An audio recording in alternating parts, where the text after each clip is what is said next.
Easy to stop Karpov without dragging Sonny into this. While we're on the subject of that most dubious personage, I'm referring to Comrade Karpov, of course, not Mr. Simmons. Got a minute? For what? Why would Stone Cold spend any of his precious, overextended time in conversation with the twisted Darth Lansing? Because I'm the guy who can help Johnny and Lulu. Well. If you're here to manipulate Stone Cold with your lies and evasions... Okay, take it easy, kid. Does he have to be here? Yeah. You're the one who doesn't belong here, Rick. Oh, well, I could leave, but then you'd never hear my brilliant strategy. I don't really care. Okay. I came here under the impression that you cared about Lulu. My mistake. Wait. Perhaps it would be prudent to hear the lawyerly one out. I mean, he did mention a strategy. All right, Rick, what do you got? Well, lawyerly ones like to call it putting the victim on trial. I don't think it's going to be very hard to prove that Logan was the aggressor here. You know, the out-of-control war vet, probably suffering from post-traumatic stress, finally snaps, goes after Johnny for the girl in the middle, and unfortunately, Johnny had to kill him in self-defense. That's actually a pretty good idea. Thank you.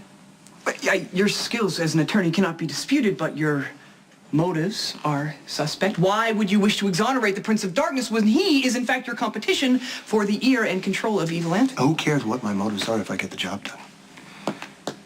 Look, your sidekick here is a little kooky, but he's definitely one of the most brilliant hackers around.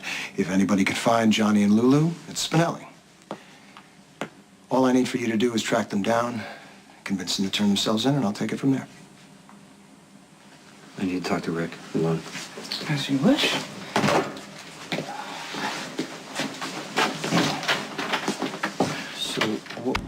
No, it's not too bad. Kate just wants to make a few changes. So do you think I'll email them over to you and just shoot the revised article back to me when you're finished, okay? All right, thanks. Bye. Oh, Spinelli, perfect timing. Oh. Kate's not here, so do with me what you wish. Seriously? Yeah, I can help you investigate Karpov at least until Kate gets back. Sure. I was going to call you anyway because I remembered this article that I read in Couture magazine. Yeah. I pulled it up. It's about how gangsters are like the new elite in Russia, and guess who's prominently featured?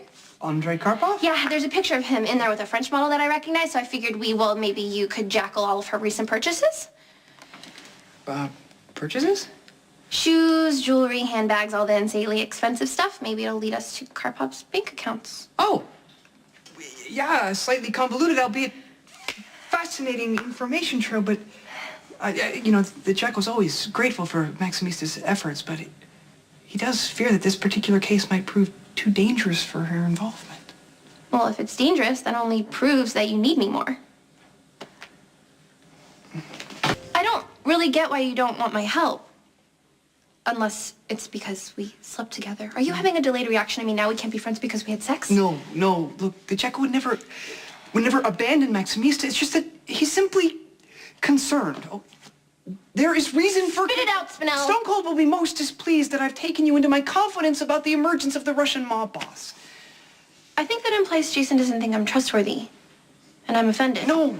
I'm sorry, that was not the Jackal's intent. You just have to tell Jason that I'm in the loop. I mean, I'm helping you research this guy, and if he doesn't like it, too flippin' bad. Not a phrase to be used when addressing Stone Cold, please. Spinelli, out. Maxie and I have work to do, and I need her undivided attention. The Jackal obeys.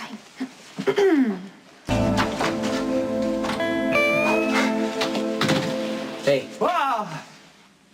you got anything? I'm exploring a new, avenue of information gathering by way of, Karpov's personal. I may be able to, utilize the purchase records of a girlfriend to, as a starting point for information. Okay, I don't know what the hell you just said. Right. But if it works, just do it, Okay, I'll start the search. Hey, while we're waiting, might be a good time for the grasshopper and his master to have a What is conversation. stop right now? What is wrong with you? Why are you twitching? You know, we are indeed a good team, and I mean, yes, her thought patterns aren't necessarily linear, and her ideas are often unconventional, but her insights are useful, even inspiring at times. What are you talking about? Okay. Despite Stone Cold's instructions pertaining to anything privileged vis-a-vis anything related to mob activities or Karpov in particular. This is about Maxie. What did you tell her? Not much. Spill it. I may have alluded to the threat that Karpov poses. So, I can't trust you if you're gonna blab everything I have you do to Maxie. Did you forget her dad's a police commissioner? Maximista would never betray my confidence. She wouldn't have to do it on purpose. Something could slip out. Yeah. The cops would be crawling all over us. Even more important, if the wrong people realize that Maxie knows too much, she's at risk, Spinelli. I know. The Jackal knows that all Stone Cold says is true, and I've already resolved to distance myself from Fair Maximista, but Stone Cold, it is so hard. Her flame, it draws this moth with it. Ooh. Results. What is it? Information of a most dire nature. Two of Karpov's female acquaintances have met violent ends, most notably one who was, well, having sex with him on a 10th floor balcony that plunged to her death. Karpov called it a tragic accident.